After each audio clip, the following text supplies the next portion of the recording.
오늘 주님께서 우리에게 주시는 말씀은 여호수아 1장 1절에서 9절까지의 말씀입니다. 여호수아 1장 1절에서 9절까지의 말씀. 1절에서 9절까지의 말씀을 한 목소리로 읽겠습니다. 주님의 종 모세가 죽은 뒤에 주님께서 모세를 보좌하던 눈의 아들 여호수아에게 말씀하셨다. 나의 종 모세가 죽었으니 이제 너는 이스라엘 자손 곧 모든 백성과 함께 일어나 요단강을 건너서 내가 그들에게 주는 땅으로 가거라. 내가 모세에게 말한 대로 너희 발바닥이 닿는 곳은 어디든지 내가 너희에게 주겠다. 광야에서부터 레바논까지 큰 강인 유프라테스 강에서부터 햇사람의 땅을 지나 서쪽의 지중해까지 모두 너희의 영토가 될 것이다. 내가 사는 날 동안 아무도 너희의 앞길을 가로막지 못할 것이다. 내가 모세와 함께 하였던 것과 같이 너와 함께 하며 너를 떠나지 아니하며 버리지 아니하겠다. 굳세고 용감하여라. 내가 이 백성의 조상에게 주기로 맹세한 땅을 이 백성에게 유산으로 물려줄 사람이 바로 너다. 오직 너는 크게 용기를 내어 나의 종 모세가 너희에게 지시한 모든 율법을 다 지키고 오른쪽으로나 왼쪽으로도 치우치지 않도록 하여라. 그러면 내가 어디를 가든지 성공할 것이다. 이 율법책의 말씀을 늘 읽고 밤낮으로 그것을 공부하여 이 율법책에 쓰여진 대로 모든 것을 성심껏 실천하여라. 그래야면 내가 가는 길이 순조로울 것이며 내가 성공할 것이다. 내가 너희에게 굳세고 용감하라고 명하지 않았느냐? 너는 두려워하거나 낙담하지 말아라. 내가 어디로 가든지 너희의 주 나 하나님이 함께 있겠다. 아멘. 출애굽기와 또 이 뒤에 이어지는 모세오경을 통해서 우리 이스라엘 백성들이 어떻게 가나안 땅을 향하여 나아가는지 그 과정들을 우리가 쭉 살펴보게 됩니다.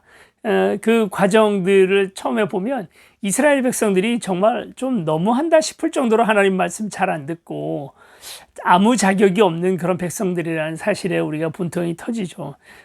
그러나 이제 좀 생각해 보면 우리도 별로 그들과 다르지 않다라는 생각을 하게 됩니다. 믿음이 있다 생각을 하지만 똑같이 불평하고 또 우리 안에 참을성 없이 하나님 앞에 덤비고 하는 그런 모습들, 순종하지 못하는 모습들 같은 것들 우리는 계속 있지 않습니까? 그리고 여전히 우리도 구원받았다 하면서도 죄의 문제가 다 해결되지 않아서 그렇게 살아가는 모습들을 보게 됩니다.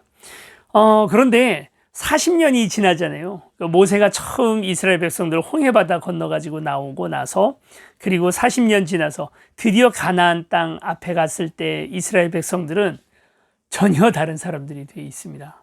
몰라보기에 달라져 있어요. 몇 가지 사건에서 우리가 그런 것들을 보게 되는데요. 먼저는 오늘 우리가 읽었던 본문 그 뒷부분에 보면 지금 이제 여호수아가 하나님 앞에 사명을 받는 그런 장면인데 뒤에 보면 처음에 이스라엘 백성들 어땠습니까? 모세가 이스라엘 백성들을 끌고 나올 때만 해도 모세에게 불평하고 또 불만도 많고 순종적이지도 않고 왜 우리를 데리고 나왔냐고 그렇게 그 단 3일 만에 이 사람들이 그 광야 3일 딱 지나고 나니까 그렇게 불평불만하거든요. 그런데 오늘 읽었던 본문 그 뒷부분에 16절에서부터 18절까지 사이에서 보면 완전히 다 달라졌어요. 도리어 그 여호수아에게 모세에게 불순종이었던 이 사람들이 여호수아에게 용기를 내라, 힘을 내라. 우리는 모세에게 그렇게 했던 것처럼 당신에게 모든 것들 협조적으로 하겠다 하는 얘기들을 막 합니다. 그리고 이제 또 중요한 것 중에 하나가 정탐꾼 2명이 가거든요. 12명 정탐꾼이 갔었어요. 처음에는 모세 때 우리 잘 알잖아요. 그래서 12명이 갔다가 2명 여호수아와 갈렙을 제외한 나머지 10명은 다들 그 땅의 거민들은 아낙 자손이고 그들 앞에서 우리는 메뚜기와 같고 이러면서 이제 부정적인 이야기들을 합니다.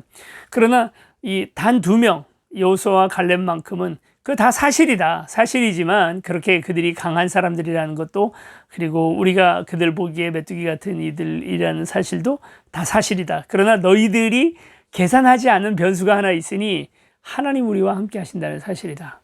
그러니 할 수 있다. 이렇게 얘기를 하죠.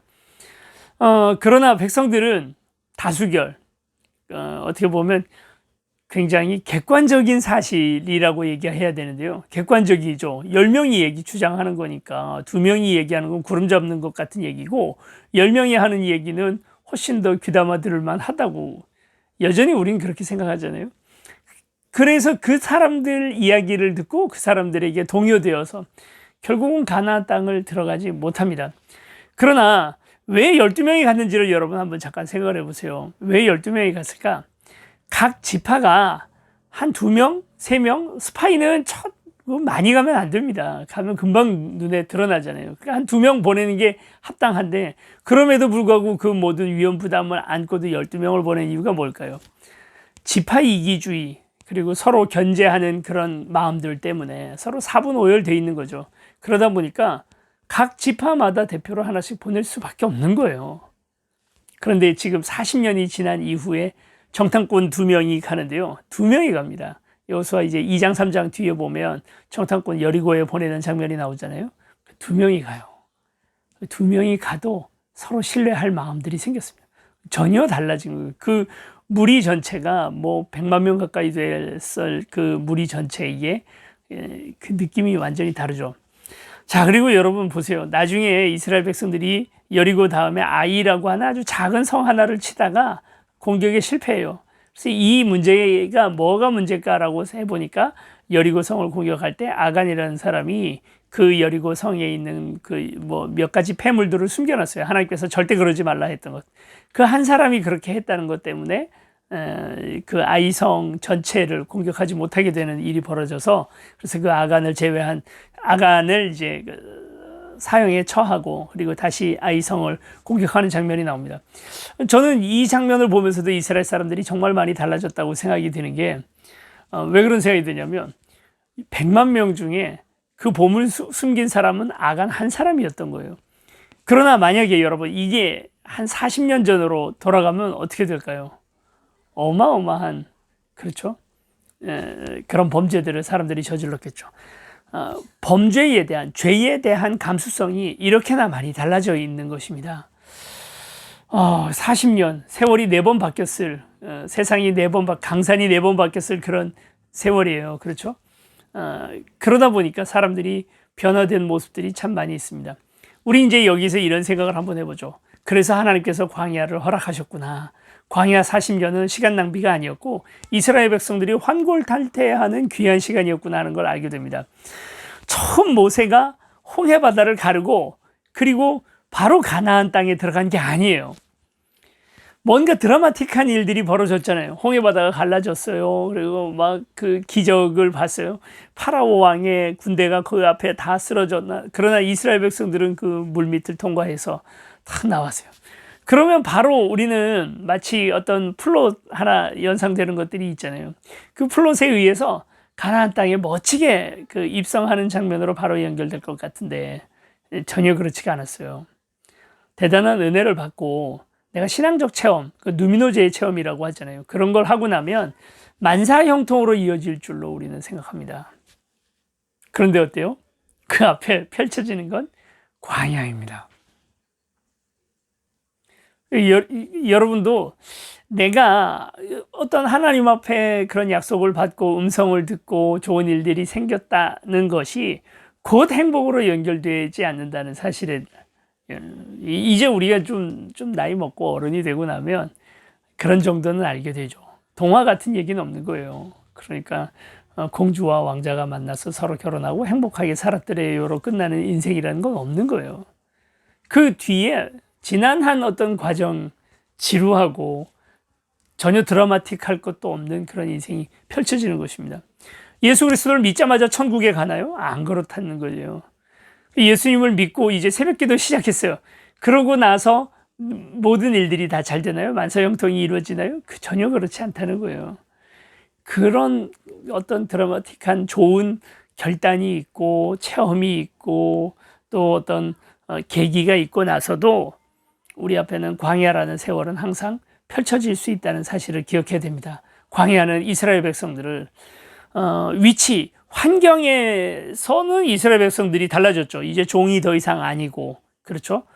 그리고 또 그 환경도 더 이상 이집트의 그 람셋을 건설하던 그런 건축 현장이 아니에요. 환경은 달라졌지만 사람은 안 달라졌거든요. 그러니 행복하지가 않은 거예요. 여러분, 오늘 우리 안에 여러 주변 환경 상황들을 정리해 달라고 우리는 계속 기도합니다. 그렇죠? 상황이 달라지게 해달라고 기도해요. 그보다 더 중요한 게 뭐냐면 하나님, 내가 달라지게 해주세요 라는 기도가 더 중요합니다. 더 큰 문제가 하나 있는데요. 그게 뭐냐면 40년간 광야에만 가 있으면 자동으로 사람이 달라질까? 여러분, 그래요? 광야에만 가 있으면 고난만 당하면 똑같이 달라지나요? 그건 아니거든요. 세월을 보내면, 시간이 지나면 사람이 그냥 자동으로 달라지나요? 전혀 그렇지 않죠. 우리 주변에서 참 많은 세월을 살았는데도, 아니면 참 많은 경험을 했는데도, 많은 고난과 어려움들을 당했는데도 성숙하지 않은 사람들을 우리가 보게 됩니다.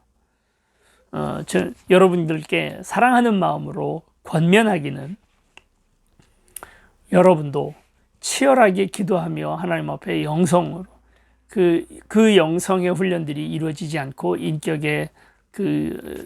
인격을 만들어 나가는 그런 훈련들이 이루어지지 않으면 우리도 안 달라질 겁니다. 나이만 먹게 돼요. 우리가 흔히 아는 그런 꼰대들, 아니면 우리가 존경하지 않는 어떤 어른들, 내 모습일 수 있다는 사실을 여러분 잊지 마시기 바랍니다. 자동으로 변하는 사람은 없어요. 이스라엘 백성들 40년 동안 뭐 했나요? 그렇죠. 말씀으로 함께 살았던 거죠. 우리는 기계가 아닙니다. 그러니까 기계 안에다가 어떤 똑같은 인풋을 넣으면 똑같은 아웃풋이 나오는 그런 기계가 아닙니다. 우린 사람이다 보니까 한 반 안에서 수업을 동시에 들어도 전교 1등도 그 반에 있고요. 전교 꼴찌도 그 반에 있어요. 같은 자극을 받았는데 왜 이렇게 모든 게 다를까? 오늘 지금 설교를 여러분 듣고 계십니다만, 그것도 이제 인터넷을 통해서 지금 설교를 듣고 계십니다만, 이 설교를 마치고 나서 뭘 느꼈느냐라고 물을 때 전혀 다 다른 그런 생각, 또 다른 은혜, 또 다른 감동이 전혀 없을 수도 있고, 그런 것들이 우리에게 다 다르단 말이에요. 왜냐하면 우리는 사람이기 때문이고요. 또 입력하는 대로, 그러니까 시간과 경험을 했다 해서 무조건 같은 값이 나오는 그런 기계가 아니에요. 40년 동안 그 이스라엘 백성들은 광야 생활만 한 게 아닙니다. 만약 광야 생활 한 것만으로 이스라엘 백성들이 그렇게 변화된 거라면 세상에서 가장 지혜롭고 가장 신앙적인 민족은 베두인 민족이어야 될 거예요. 우리도 다 사막으로 이사를 가야죠. 그렇지 않잖아요. 고난을 당했기 때문에 사람이 성숙했다라고 말하는 게 아니라, 성숙하는 그 기간 동안에 하나님의 말씀을 붙들고 하나님 안에서 성장해 나가는 그런 축복이 오늘 우리에게도 필요하다는 것입니다. 그렇지 않으면 저나 여러분들이 어른들 왜 그래? 왜 저렇게 늙었어? 라고 하는 그런 사람들, 우리도 그렇게 됩니다. 우리도 그렇게 될 수 있어요. 치열하게 지금부터 영성을 준비해야 곱게 늙을 수 있습니다.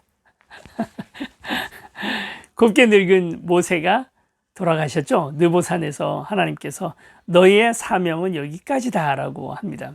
그래서 모세는 시편에서 자신의 생명이 80, 건강해야 80일 거라고 생각을 했어요. 사람의 인생이 70이요 강건하면 80이다 라고 얘기를 했어요. 실제로 80까지만 살았으니까 80살의 사명을 받죠. 그러니까 이제 그 나이 80서부터 120살까지 덤으로 40년을 더 살거든요. 덤으로 사는 40년 동안은 하나님의 이 말씀 일하면서 어떻게 보면 모세의 인생의 가장 주되고 진정한 시간은 그때부터 시작됩니다. 모세는 그렇게 40년을 더 살다가 하나님 품에, 느보산에서 이제 하나님 품에 안기죠. 하나님께서는 모세가 무리바 앞에서 하나님의 말씀대로 하지 않고 지팡이를 들고 바위를 때렸다는 이유로, 물론 복잡한, 그리고 모세도 충분히 다 인정할 만한 그런 죄고 잘못이었을 거예요. 그 이유로 말미암아 모세는 이제 가나안 땅에 들어가지 못합니다. 근데 그 일을 대신해 줘야 할 사람이 있잖아요. 누가 그 일을 대신합니까? 여호수아예요. 자, 그런데 하나님께서 이제 그래서 그 여호수아에게 사명을 주십니다. 지금 사명 시리즈를 하고 있는데 첫 번째 다윗이었고, 두 번째 아담이었고, 세 번째 모세였고, 오늘 이제 네 번째로 여호수아의 사명에 관해서 이야기를 같이 나눌 겁니다. 하나님께서 여호수아를 불러서 그를 이제 가나안 땅 진군 작전의 총사령관으로 뽑으려고 하십니다. 이스라엘 백성들을 다 진두지휘해야 되는 거예요. 그런데 하나님이 이제 노파심이 생긴 겁니다. 노파심이 뭔지 알죠? 이렇게 말은 다 해놨는데도 또 걱정이 되고 계속 반복된 걱정이 일어나는 거 우리 노파심이라고 얘기를 하잖아요. 하나님이 노파심이 생기셨어요. 그래서 반복적으로 여호수아에게 당부하고 있는 이야기가 오늘 1절에서부터 9절 오늘 본문 말씀입니다.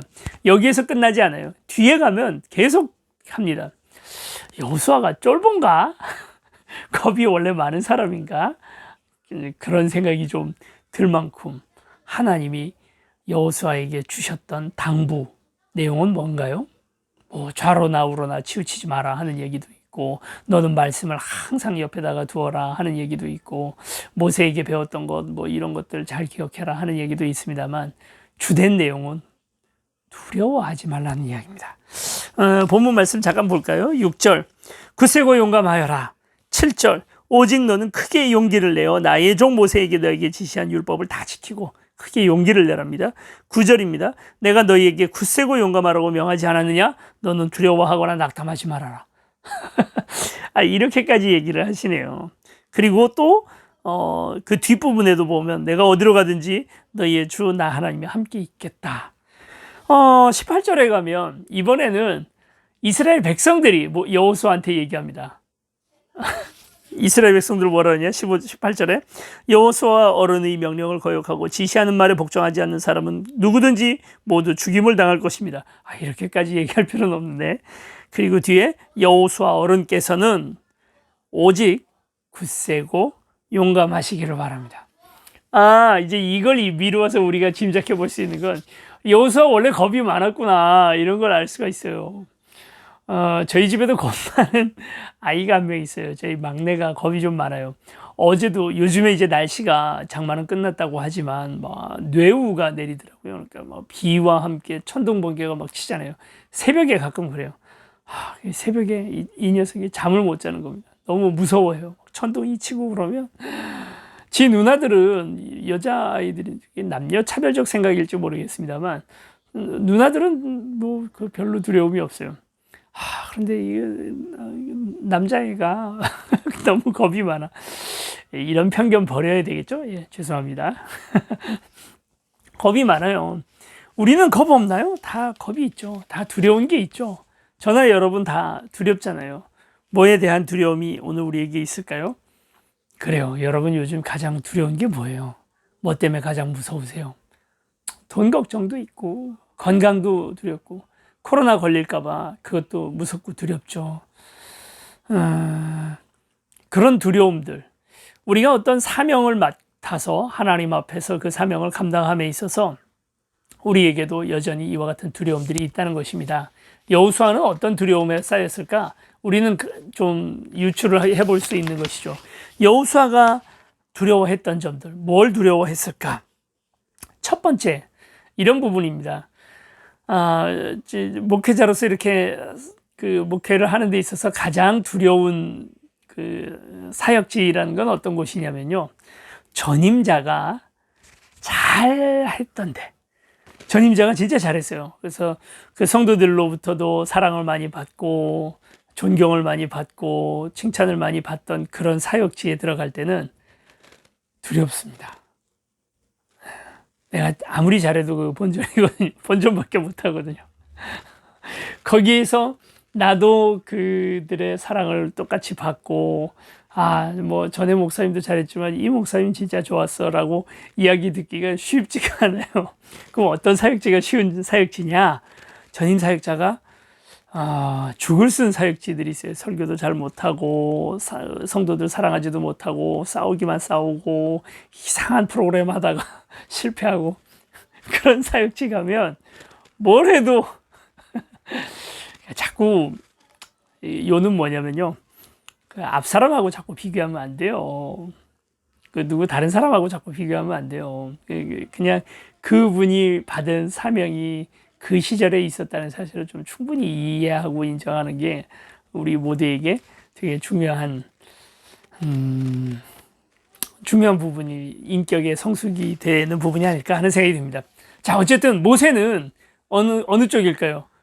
처음에는 고생 많았어요. 이스라엘 백성들이 아무도 그를 믿지 않았고요. 그리고 순종하지도 않았고 맨날 뒤에서 욕만 하고 너한테 권위가 있냐 없냐 이런 거 따지고 뭐 하나 잘못하면 모세도 가끔 인간이다 보니까 뭘 잘못할 수도 있잖아요. 그러면 그거 하나에 물고 늘어져서 아주 그냥 죽이려고 했어요. 그게 이제 모세의 풍토였다면 이제 40년 지나오면서 모세의 진심도 알게 되고 하나님께서 그와 함께 하신다는 사실을 알게 됐을 때 모든 사람들의 지지 그리고 사랑을 받게 됐죠. 모세가 어느 정도 사랑을 받았냐면 그로부터 한 2, 3천 년 이상 이스라엘 백성들 2, 3천이 뭐예요? 한 4천 년이죠. 4천 년 가까이 이스라엘 백성들이 전폭적으로 거의 신적 위치에 해당될 만큼 그를 사랑합니다. 그게 모세잖아요. 그 모세의 후임자입니다. 와, 죽죠. 죽어요, 이건. 이건 아무나 할 수 있는 일이 아니에요. 내 전임자가 모세예요, 모세. 내 전임자가 뭐 한국교회에서 존경받는 그런 목사입니다. 그래도 힘들 거예요. 근데 그 정도가 아니라 내 전임자가 모세다. 아이고, 참. 네. 너무너무 힘들었을 겁니다. 두려웠을 거예요. 내가 그만큼 할 수 있을까? 그리고 모세가 뭐 때문에 고생하는지 다 옆에서 봤잖아요. 그게 이제 첫 번째 두려운 이유죠. 두 번째, 능력입니다. 여호수아는 전쟁은 모세보단 잘했어요. 싸움하고 전략 짜고 무장시키고 군사훈련시키고 하는 것은 모세보다 나았을지 몰라도 모세가 어떤 행동들을 하는지를 잘 봤어요. 홍해 바다를 가르고 그 마술적인 능력들, 그러니까 하나님께서 그에게 덧입혀 주셨던 그런 능력들 어마어마하죠. 여러분도 아마 지금 그렇게 얘기하고 싶을 겁니다. 그게 모세 능력이야? 하나님 주신 능력이지? 그렇죠. 예, 바로 그거죠. 그것 때문에 하나님께서 여호수아에게 힘내라, 용기 내라 라고 지금 또 얘기하고 있는 것 아니겠습니까? 그러나 인간적인 눈으로 볼 때는 그게 그렇게 느껴지지 않습니다. 내가 저걸 할 수 있을까라는 생각을 하게 되죠. 이 안에 또 답도 있네요. 그죠? 이 두려움을 이겨낼 수 있는 답. 그 사람이 자기 능력으로 한 게 아니라 하나님 능력으로 한 거라면 나도 할 수 있다. 하나님께서 나와 함께 하신다면 나도 할 수 있다라는 그런 믿음을 가지고 나아가면 되는데 어쨌든 지금 여호수아는 두렵습니다. 세 번째, 모세가 했던 임무는 어떻게 보면 사막에 거주하는 거였잖아요. 행진이에요. 모세의 가장 큰 사명은 행진이었다면 지금부터 하게 되는 여호수아는 전혀 다른 일을 해야 됩니다. 전진이에요. 이건 행진과 전진이 뭐가 다를까? 행진은 그냥 나아가는 거예요. 그 광야에서 계속 갔어요. 가는 길이 40년 걸린 거예요. 그렇다면 지금 이제 여호수아가 해야 할 일은 뭡니까? 전쟁이거든요. 앞에 사막이 펼쳐져 있던 모세와는 전혀 다릅니다. 사막과 고생이 펼쳐져 있죠. 그런데 여호수아의 앞에는 뭐가 펼쳐져 있냐면 적군이 창칼을 들고 오면 죽인다 하고 찌르려고 기다리고 있어요. 그 자리를 향하여 나아가야 되거든요. 업무가 전혀 다른 겁니다. 시대가 달라졌어요. 그 달라진 새 시대의 새 비전을 가지고 새로운, 그리고 이제 그 전진이 끝나고 나면 정주 문화가 시작되는 거거든요. 그러니까 두려울 만도 하죠. 목숨 걸고 싸워야 되는 문제 아니겠습니까? 여호수아에게. 죽고 사는 문제도 아마 여호수아에게는 두려움이었을 것입니다. 왜 안 두렵겠어요? 시대가 달라졌는데, 이전과는 다른 시대가 펼쳐졌는데, 새로운 시대, 그것에 발맞춰 나가기에 여호수아는 좀 늙었죠? 나이는 숫자에 불과해요. 나이가 많아서 여호수아가 그것에 그 두려움이 있는 건 아닐 거예요. 아무리 나이가 있어도요. 그래도 혁신적인 부분들 받아들일 거 받아들이고 세상에 대하여 열린 마음으로 대화를 하는 사람들은 청년이나 다름없고요. 아무리 나이가 젊어도 전통에만 매여서 무엇이 옳은지에 대한 판단은 다 걷어치우고 난 그냥 입을 뒤집어 쓰고 하던 일 할래라고 하면 늙은 거죠. 늙음이라는 것이 꼭 부정적이다라는 그런 의미를 가지는 건 아닙니다. 어쨌든 하나님이 원하시는 건 여호수아에겐 마치 청년처럼 비전을 가지고 새로운 시대를 향하여 나아가라고 지금 명령, 추동하고 있는 거죠. 하나님께서는 계속해서 두려워하지 말라는 명령을 하십니다. 성경 전체에 두려워하지 말라는 말이 어떤 목사님에 의하면 제가 안 세봤어요. 제가 세볼까 싶다가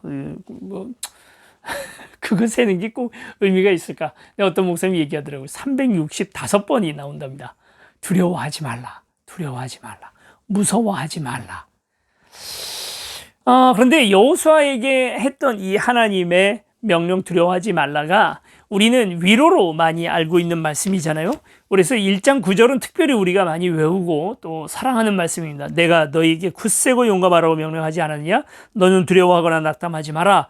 내가 어디로 가든지 너희의 주 나 하나님이 함께 있겠다. 아멘. 와, 너무 좋은 말씀이죠. 너무 좋은 말씀이라서 우리가 외우고 이 말씀만으로도 우리 벌써 은혜 받은 거 다 받았어요. 그렇잖아요. 자, 이렇게 그냥 설교를 끝내면 참 좋은데 여러분에게 이 말씀은 좀 도전하고 싶습니다. 이 말씀은 위로하기 위하여 너 좀 무서워하지 마. 내가 너와 함께 할게. 걱정하지 마. 하고 등 두들겨 주시는 하나님이기 이전에 자세히 보세요. 명했다는 거예요. 명령이래요, 이건. 두려워하지 말라는 위로를 주신 게 아니라 두려워하지 말라는 명령을 주신 겁니다. 여러분, 군 생활을 다녀오신 분들은 아마 그 명령과 위로가 얼마나 하늘과 땅이 다른 것처럼 다른 것인지를 알 겁니다. 두려워해도 되고 두려워하지 않아도 되는데 안 두려워했으면 좋겠어. 네, 나도 너와 함께 할게. 이게 위로라면요. 명령은 두려워해? 너 그럼 사형이야. 너 그러면 안 돼. 명령은 이건 선택이 아니에요. 지난주에 우리가 모세 말씀을, 지지난주에 모세 말씀을 나누면서 얘기했잖아요. 모세는 뭐라고 얘기를 합니까? 너 하나님의 사명받았어. 너는 이제부터 이스라엘 백성들의 구원자가 돼야 돼. 명령이었거든요. 그래도 모세가 못하겠다고 막 그러잖아요. 하나님 화를 나중에 막 내시고 하시죠. 그런 것처럼 여호수아에게도 명령으로 넌 두려워하지 말아야 할 의무가 있다고 얘기를 하고 있는 겁니다. 성경 전체에 여기에만 나오는 것이 아니라 여러 곳에서 두려워하지 말라는 이야기들을 하죠. 구약 성경에도 여러 차례 나옵니다만 신약 성경만 우리가 쭉 한번 살펴볼게요. 먼저 한번 찾아봐야 될 것은 디모데후서 1장 7절 말씀입니다. 여러분도 한번 같이 찾아보세요. 디모데후서 1장 7절. 디모데후서 1장 7절. 하나님께서는 우리에게 비겁함의 영을 주신 것이 아니라 능력과 사랑과 절제의 영을 주셨습니다. 그러므로 그대는 우리 주님에 대하여 증언하는 일이나 주님을 위하여 갇힌 몸이 된 나를 부끄러워하지 말고 하나님의 능력을 힘입어 복음을 위하여 고난을 함께 겪으십시오. 이렇게 얘기를 합니다. 비겁함의 영을 주신 것이 아니라 능력과 사랑과 절제의 영을 주셨습니다. 그러므로 두려워하지 말고 하나님 말씀을 잘 전하라는 거예요. 두려워하지 말라. 요한일서 4장 18절 말씀도 이렇게 말합니다. 4장 18절, 요한일서 4장 18절입니다. 사랑에는 두려움이 없습니다. 완전한 사랑은 두려움을 내쫓습니다. 두려움은 징벌과 관련이 있습니다. 두려워하는 사람은 아직 사랑을 완성하지 못한 사람입니다. 이렇게까지 얘기하네요. 계시록 21장 8절은 더 충격적인 이야기가 있습니다. 계시록 21장 8절입니다. 그러나 비겁한 사람들과 신실하지 못한 사람들과 가증한 자들과 살인자들과 음행하는 자들과 마술쟁이들과 우상숭배자들과 모든 거짓말을 쟁이들이 차지할 몫은 불과 유황이 타오르는 바다뿐이다. 이것이 둘째 사망이다.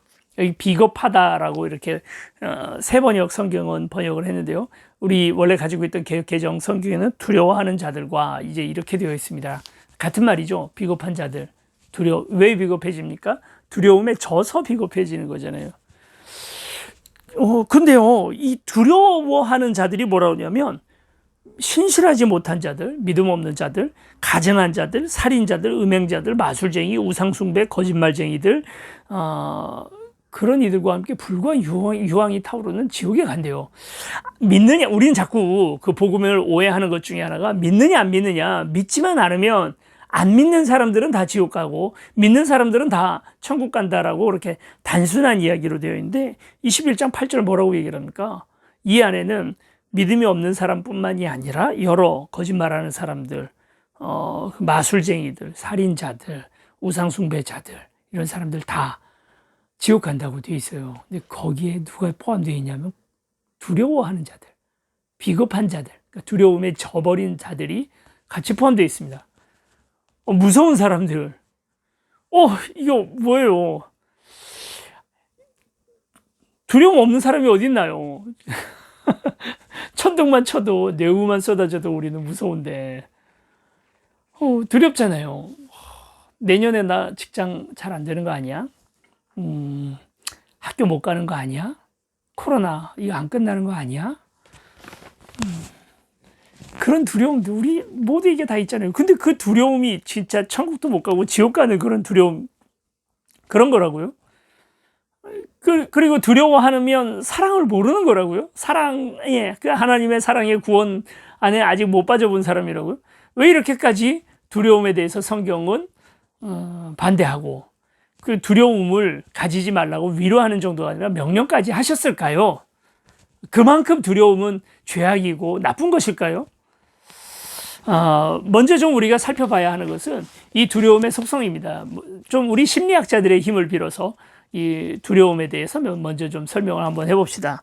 두려움이라는 것이 때로 우리가 인간이 저지르는 가장 추악한 죄악들의, 그러니까 가장 근원이 되는 원인이 바로 두려움이라는 것입니다. 여러분들이 당장 떠오르는 죄악들 뭐가 있나요? 그 중에 하나, 음행이라고 한번 해봅시다. 우리 애들 표현대로 하면 변태들. 왜 이들이 변태 짓거리를 하고 음욕을 가지고 하게 될까? 어떤 한 심리학자가 아주 우리가 꼭 주목해 봐야만 할 만한 그런 이야기들을 우리에게 해준 것이 있습니다. 40대, 50대, 60대, 우리 40대를 특별히 불혹의 나이라고 얘기하잖아요. 지금 불혹의 한가운데 있는데요. 우리는 이걸 좀 잘못 이해하는 것 같아요. 20대를 약관이라 하죠. 약관의 나이는 뭐 하는 때입니까? 관직에 나아가는 자리라고 하잖아요. 네, 사실은 관직에 나아가는 자리, 그 나이가 20대라는 게 아니고 관직에 나가기에 힘써야 하는 나이가 20대라는 뜻 아니겠어요? 그 40대를 불혹이라고 얘기할 때는 불혹이라는 건 어떤 뜻이냐면 가장 유혹이 많을 때가 40대예요. 그러니까 유혹 당하지 않을 수 있는 인격이 됐다 해서 40대가 아니고요. 유혹이 제일 많아요. 50대를 뭐라고 얘기를 합니까? 지천명이라 하잖아요. 그러니까 까딱하면 1000명을 잃어버리는 나이가 50대예요. 지잘난 줄 알고 살거든요. 하나님께서 내게 주셨던 명령, 사명이 뭔지를 자꾸 잊어버리는 나이가 50대. 60대를 이순이라 하죠. 이순은 뭐 하는 나이입니까? 제일 고집스러울, 귀가 부드러워지는 나이가 아니라 제일 귀를 안 쓰는 나이, 말하기가 더 좋아지는 나이가 60대예요. 자기 권위도 있고 성공의 경험도 있고 하기 때문에 그렇게 되거든요. 그래서 남이 하는 얘기를 잘 귀담지 않고 하게 됩니다. 그래서 사실 여기에 붙어 있는 이런 불혹이든 이순이든 지천명이든 이런 말들은 도리어 그 나이 때 가장 힘써야 하는 키워드, 숙제라는 의미로 보게 되면 가장 잘 맞아요. 40대가 불혹이죠. 유혹이 많기 때문이거든요. 이상하지 않아요? 50대, 60대에도 똑같이 이런 음욕의 문제들을 가지게 된다는 겁니다. 이유가 뭘까? 성욕이 가장 활발한 나이는 20대이지 않을까요? 근데 왜 50대, 60대 노년기에도 그런 성적인 어떤 범죄들을 저지르게 되나? 이 심리학자가 찾아낸 것은 이것입니다. 사람이 주체 못할 성욕으로 죄를 저지르게 될 때는 죽음에 대한 두려움이 올 때 이렇게 된답니다. 여러분, 이 죽음과 왜 음욕이 이게 어떻게 연결이 될까? 그냥 뭐 우리가 그런 진화생물학자들의 의견을 같이 좀 들어보면 훨씬 더 우리가 좀 쉽게 설명할 수가 있는데, 우리 인간도 그러니까 자손을, DNA를 복제해서 자손을 만들어내기를 원하잖아요. 그게 우리 인간이긴 하거든요. 그러다 보니까 죽음을 눈앞에 두게 되면 내 DNA를 누군가에게 남겨야 되겠다라는 강한 무의식이 작용을 하게 된다는 거예요.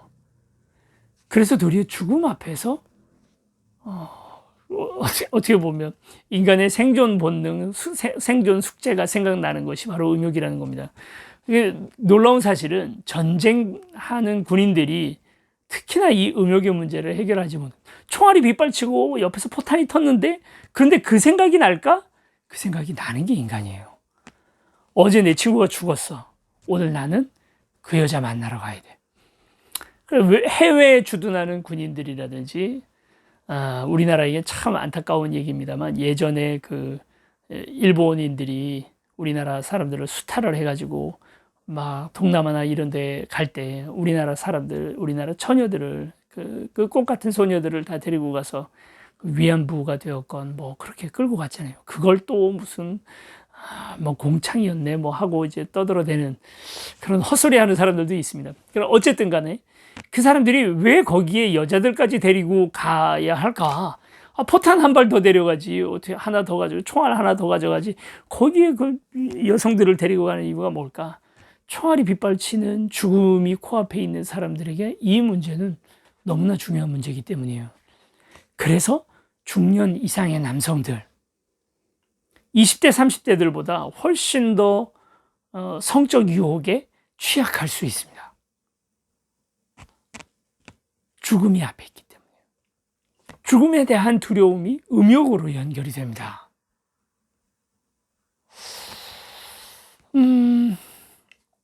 음욕이 그렇다면 또 다른 부분, 그러니까 남에게 인색함, 남을 도와주지 못하는 그런 모습들, 욕심, 탐욕 이런 건 뭘까요? 이것도 두려움이에요. 동일하게 오늘은 내가 먹을 것이 있지만 내일 내가 먹을 것이 없을 거다라는 두려움이 임할 때 내 옆에서 굶어 죽는 사람이 보여도 이기적이 돼가는 거죠. 그것도 내일에 대한 걱정, 근심, 두려움이더라는 거예요. 하나님의 말씀을 우리가 잘 경청하지 못하는 이유가 뭘까요? 사탄이 들고 있는 무기 때문이거든요. 사탄은 어떤 무기를 들고 있습니까? 두려움이라고 하는 무기가 있어요. 죽인다, 못 먹는다, 빼앗는다, 너 외로워진다 하는 두려움이 우리에게 주죠. 사망, 신앙에서 얘기하는 사망과 의사가 얘기하는 사망은 정의가 조금 다릅니다. 의사가 얘기하는 사망은 뇌가 죽어도 사망이 아직 아니죠. 심장이 멈춰야 생물학적으로 사망이라고 얘기를 하는 거예요. 그렇죠? 예, 그게 이제 의학적인 사망이라면, 신학적인 사망이란 무엇이냐면 하나님과 인간의 분리입니다. 끊겨 있음이에요. 사망에 대한 두려움, 오늘 우리에게 있는 이 사망에 대한 두려움은 어디서부터 오는가? 소외죠. 사망은, 죽음은, 제가 이제 이 자리에서라도 만약 죽게 된다면 어떤 일이 벌어집니까? 제 살아있는 사람들과의 모든 관계가 다 끊어져요, 사실은.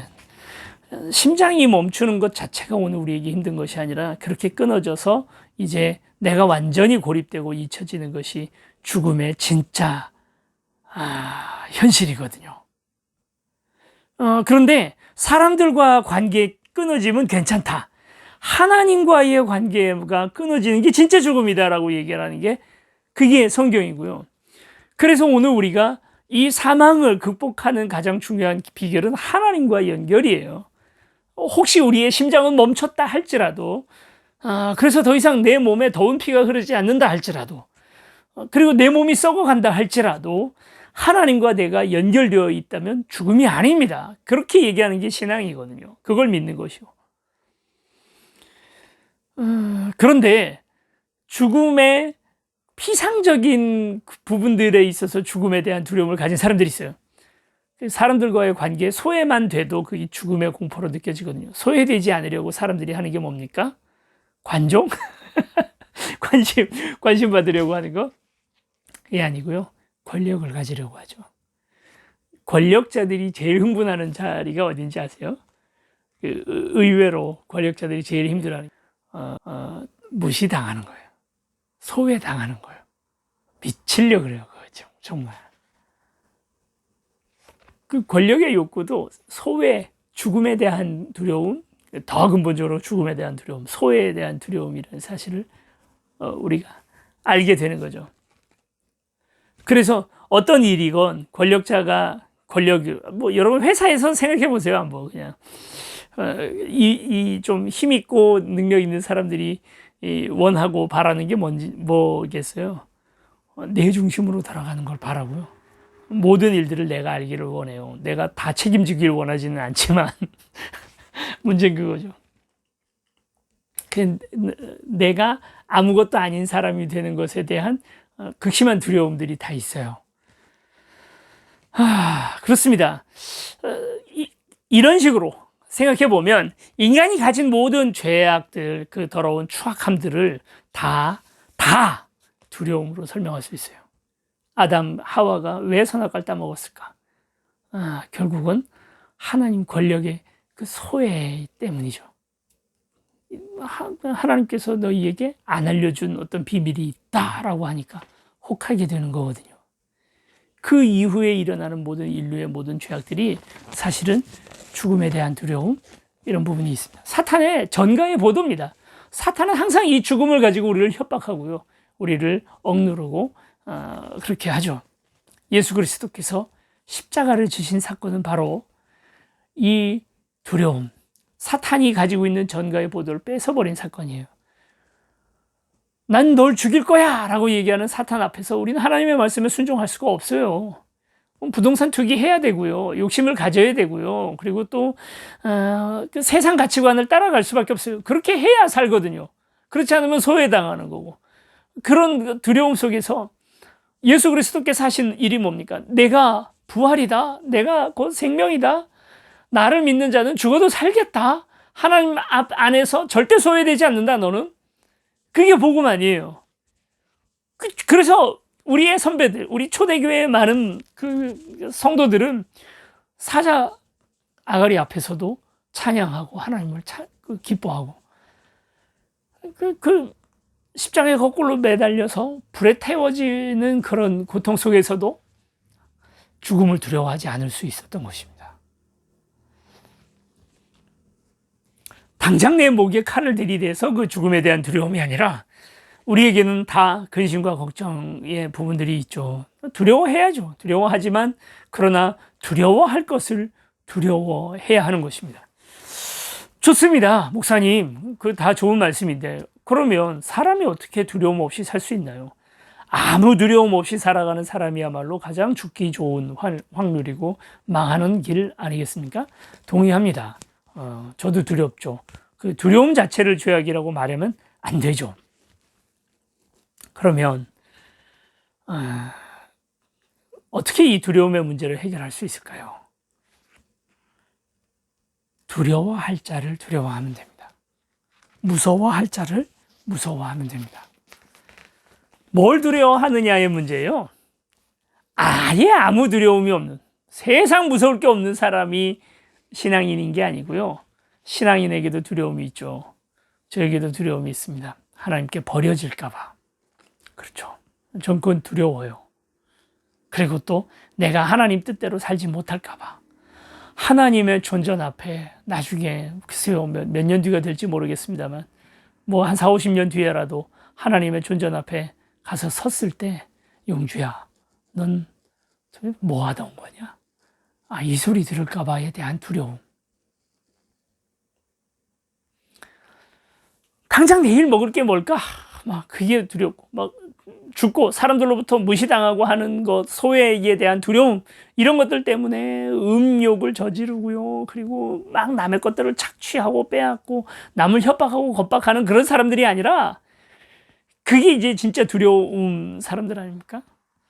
세상 통치도 다 두려움으로 해요.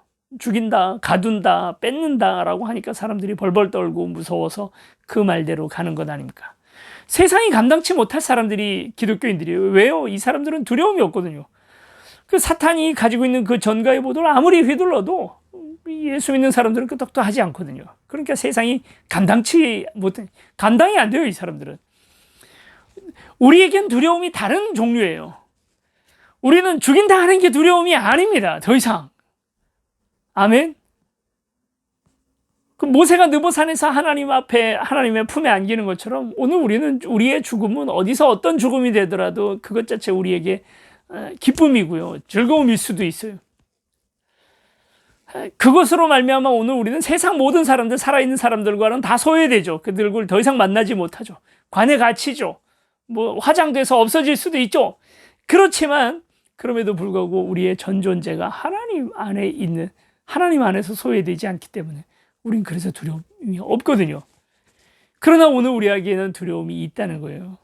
그러니까 어떻게 보면 내 신앙이라는 건 좀 이런 생각을 해요. 신앙이 더 굳어지고 믿음이 더 굳어진다는 건 하나님을 전적으로 믿어가지고 의심이 흔들리지 않는다라는 뜻도 될 수 있겠지만, 그보다 더욱 중요한 것은 내 안에 두려움의 목적이 달라졌다. 두려워하는 대상이 달라졌다라는 것으로 보게 되는 것입니다. 아직도 여러분 죽음이 두렵다? 옆집에 묶어놓은 개가 무섭다? 내일 무슨 일이 벌어질까 봐에 대한 두려움이 있다? 남들이 나를 알아주지 않을 거에 대한 두려움이 있다? 내일 먹을 게 없을까 봐에 대한 두려움이 있다? 내 믿음을 한번 점검해 보시라는 거예요. 근데 그게 아니고 내가 두렵긴 두려운데 두려우신 하나님이 진짜 무섭다면 9절 말씀입니다. 내가 너에게 굳세고 용감하라고 명하지 않았느냐? 너는 두려워하거나 낙담하지 말아라. 이유가 뭐냐면 내가 어디로 가든지 너의 주 나 하나님이 함께 있겠다. 세상에 가장 무서운 게 뭘까요? 세상에 가장 무서운 것, 그 가장 무서운 건 하나님입니다. 그 하나님이 나와 함께 있으면 다른 건 안 무섭죠. 하나님만 무서워하면 되거든요. 하나님을 향한 우리의 태도, 뭐 어떻게 하면 좋을까요? 목사님에 대한 태도는 존경, 뭐 이런 것일 수 있고, 선생님에 대한 태도도 존경, 이런 것일 수 있고, 내 동생에 대한 태도, 사랑, 이럴 수 있죠. 그러면 하나님에 대한 우리의 태도는 뭐라고 한마디로 할 수 있을까요? 성경은 반복적으로, 특별히 구약 성경 시편에도 자주 나옵니다만 계속해서 반복되는 말씀은 경외입니다.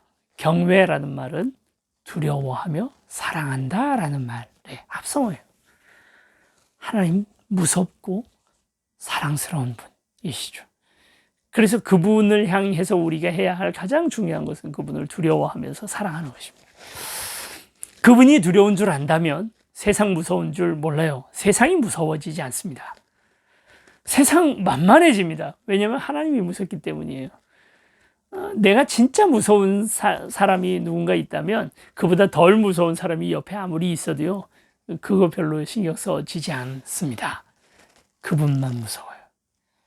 여러분, 하나님 무서운 줄 아시고 세상 만만히 보는 저와 여러분들이 되기를 축원합니다. 그러고 나면 여호수아처럼 하나님의 사명을 감당할 힘과 능력이, 지혜가 우리 안에 생겨날 줄로 믿습니다. 지난 한 주간 우리 성도님들 또 뭐 저에게 상담하시는 몇 분들 이야기를 좀 들었습니다. 주변에서 이제 급박한 여러 가지 사정들이 벌어져서 자신의 이제 여러 가지 환경들이 바뀌게 되신 분들이 있더라고요. 우리 한샘 형제 울산에 가서 잘 적응하기를, 저희야 너무 아쉽죠. 보내기가 아쉽고, 개척교회에 뭐 몇 명이나 된다고 한 명이 또 가는데 한 명이 또 지속적으로 나오지 못하게 되는데 얼마나 두렵겠어요. 그런 부분들도 있지만 그것과는 상관없이 한샘 형제 두려워하지 마세요. 거기에 또 하나님께서 예비해 놓으신 인생의 길이 또 있을 줄로 믿습니다. 우리 신소연, 태희 두려워하지 말고 하나님 가라 하시는 그 길로 또 이렇게 잘 가세요. 거기에 또 그동안도 많이 그 간증을 통해서도 우리가 어떻게 하나님께서 인도하셨는지를 다 들었습니다만 거기에서도 또 하나님 인도하시는 길들이 있을 줄로 믿습니다. 저도 무서워하지 않겠습니다. 개척교회 날마다가 무서움이고 두려움이고 걱정이에요. 그러나 두렵지 않습니다. 하나님 우리와 함께 하십니다. 우리 같이 찬양 한 곡 같이 불렀으면 좋겠습니다. 아무것도 두려워 말라. 주 너의 하나님 함께 하시니 놀라지 말라. 겁내지 마라. 내가 너와 함께 함이라. 이 찬양, 주님은 나의 산성이시고 나의 반석이시고 나의 피할 바위이십니다. 그러므로 내가 두려워하지 않습니다. 참 다윗이 이 시편을 인생시로 졌거든요. 우리는 그 시편 23편이 다윗의 인생시라고 자꾸 생각을 하지만 사실은 사무엘기 하에 다윗의 인생 전체를 그 정리하는 장면에서 적고 있는 다윗의 인생시는 따로 있습니다. 그것이 바로 시편 18편이죠. 나의 힘이신 주님, 내가 주님을 사랑합니다. 주님은 나의 반석, 나의 요새, 나를 건지시는 분, 나의 하나님은 내가 피할 바위, 나의 방패, 나의 구원의 뿔, 나의 산성이십니다. 나의 찬양을 받으실 주님, 내가 주님께 부르짖습니다. 주님께서 나를 원수들에게서 건져주실 것입니다. 죽음의 사슬이 나를 휘감고 죽음의 물살이 나를 덮쳤으며 소울의 줄이 나를 동여 묶고 죽음의 덫이 나를 덮쳤다. 내가 고통 가운데 주님께 부르짖고 나의 하나님을 바라보면서 살려달라고 부르짖었더니 주님께서 그의 성전에서 나의 간구를 들으셨다. 주님께 짖은 나의 부르짖음이 주님의 귀에 다다랐다. 주님은 나의 산성, 나의 바위이십니다. 내가 아무것도 두렵지 않습니다. 우리 같이 찬양하고 기도하며 나아갑시다.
지켜주시네.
우리 같이 기도하시겠습니다.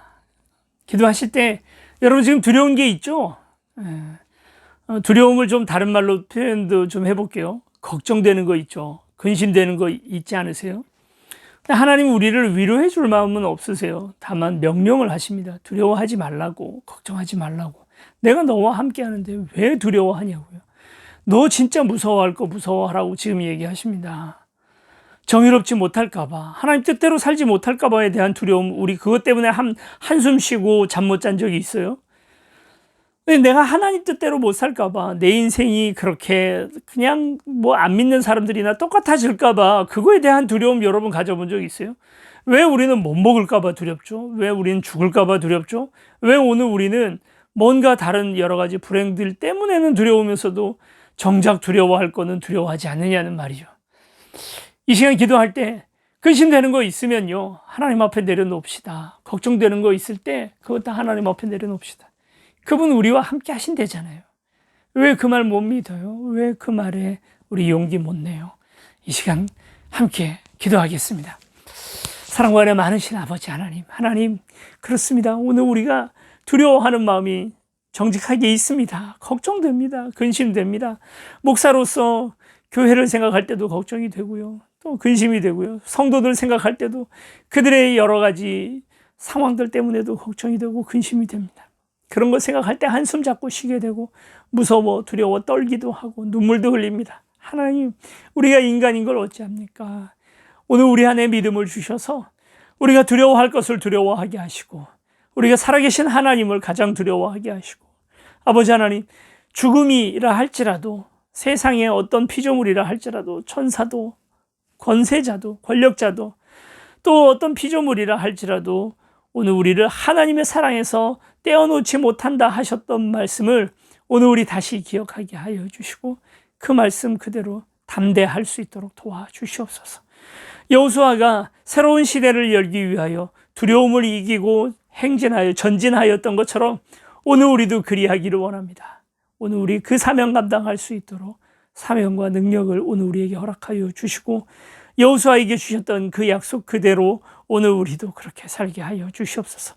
멀리 가는 형제 아버지 하나님 함께 하여 주셔서 주님, 그보다 먼저 이미 그 자리에 가 계시는 하나님, 그 하나님 붙들고 나아갈 수 있도록 도와주시고, 또 새로운 그들의 인생의 길들을 찾아서 또 먼 나라까지 나아가는 형제 자매에게 주님께서 함께 하여 주셔서 그 자녀와 그 가정이 주님의 오른손 가운데 늘 붙들려 있을 수 있도록 주여 도와주시고, 매일 하루하루를 정말 사망의 음침한 골짜기 가운데에서 지나가는 모든 이들에게 아버지 하나님 산성과 보루가 되어 주시옵소서. 감사드리며 예수 그리스도 이름으로 기도드립니다. 아멘.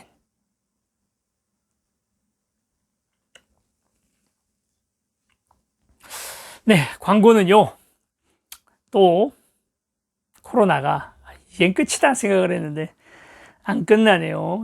조금만 방심하면 마치 꺼진 분도 다시 봐야 되는 것처럼 다시 솟아올라오는 것이 코로나인 것 같아서, 이제 빨리 좀 끝났으면 좋겠는데, 끝나야 하는 건지 아니면 그냥 끝나지 않고 우리랑 그냥 같이 더불어 살자고 지금 이렇게 변이까지 되어가면서 우리 주변에 같이 남아 있으려고 하는 것 같은데, 어떻게 해요? 인간의 교만함이 좀 그런 것 같습니다. 우리가 이제 영생에 다다를 만큼의 의학 기술을 가졌다고 얘기를 하지만, 사실은 이 작은 눈에 보이지도 않는 바이러스 하나도 통제가 안 돼서 이렇게 이 모양이 됩니다. 그게 오늘 우리 인간인 것 같고요.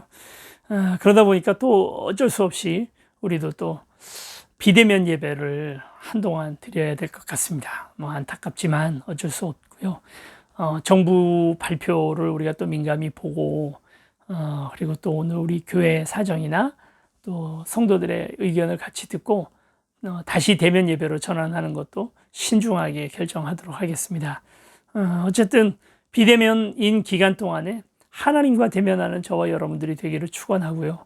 다음번 대면 예배는 아마도 한두 번 정도는 수서교회가 아니라 아마 우리가 이제 새로 꾸미게 된 사랑방, 저는 그냥 아직은 사랑방이라고 부르고 있습니다만, 이제 뭐 정식으로 명칭을 뭐라 해야 될지는 잘 모르겠어요. 이제 안산에 저희 이제 교회 목사님들은 사무실 용도로도 쓰고, 또 여러분들 같이 만나고 예배도 드리고 하는 용도로 지금 공간을 준비를 해놨는데, 그곳에서 한번 모이도록 하겠습니다. 요건 이제 저희가 그 성전 건축은 안 한다 이렇게 강조하고 했잖아요. 이 성전 건축이 아니고 우리 이제 본부로 사용되어질 그냥 그런 공간입니다. 우리는 이제 성전 건축이 성경적이지 못하다라고 생각을 하기 때문에 굳이 우리가 좀 불편하더라도 이렇게 공간을 얻어가면서 사용하는 거고요.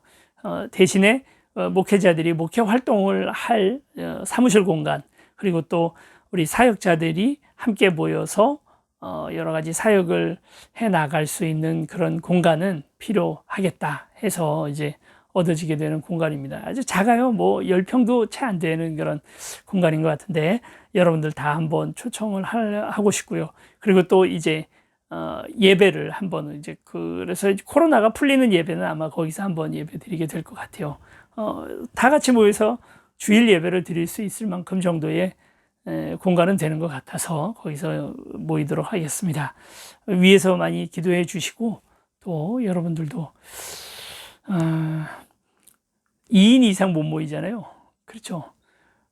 목사님 두 분이니까 저희 둘은 이제 사무실에 있다가 한 분이 상담받으러 그 공간에 오시면 한 명은 피해 드리겠습니다. 그렇게라도 해서 여러분들이 꼭 어떤 도움이 필요하고 또 목사를 볼 일이 있을 때 만나면 좋을 것 같아요. 그냥 그렇더라도 그렇게 이제 단체로 모이는 게 아니라 이렇게 개인적으로 만나는 만남은 가능하니까, 여러분들이 너무 힘들고 어려운데 또 이제 뭐 그렇게까지 할 필요는 없지 않겠나, 그런 생각이 들고요. 그래서 그 공간 안산에 신앙운동장이라고 있거든요. 그 신앙운동장 바로 앞에 있습니다. 그 운동장 주차장을 쓰시면 되고, 그렇게 오셔서 같이 이야기도 나누고, 또 뭐 혹시 성경 공부나 나누고자 하는 말씀들이 있으면 같이 또 나누고 하는 것도 좋을 것 같습니다. 네, 이제 축도하시고 오늘 예배를 이렇게 마치도록 하겠습니다. 이제는 우리 주 예수 그리스도의 은혜와 하나님 아버지 크신 사랑과 성령의 교통하심이, 두려워하지 말라 하시는 말씀 그대로 붙들고 도리어 무서운 것이 하나님이라는 사실을 분명히 알고 이 세상에 사명을 들고 나가기를 원하는 귀한 우리 나란히 걷는 교회 성도들과, 그리고 또 인터넷으로 함께 예배드린 모든 이들 위해 이제로부터 영원히 함께 하시기를 간절히 축원하옵나이다. 아멘.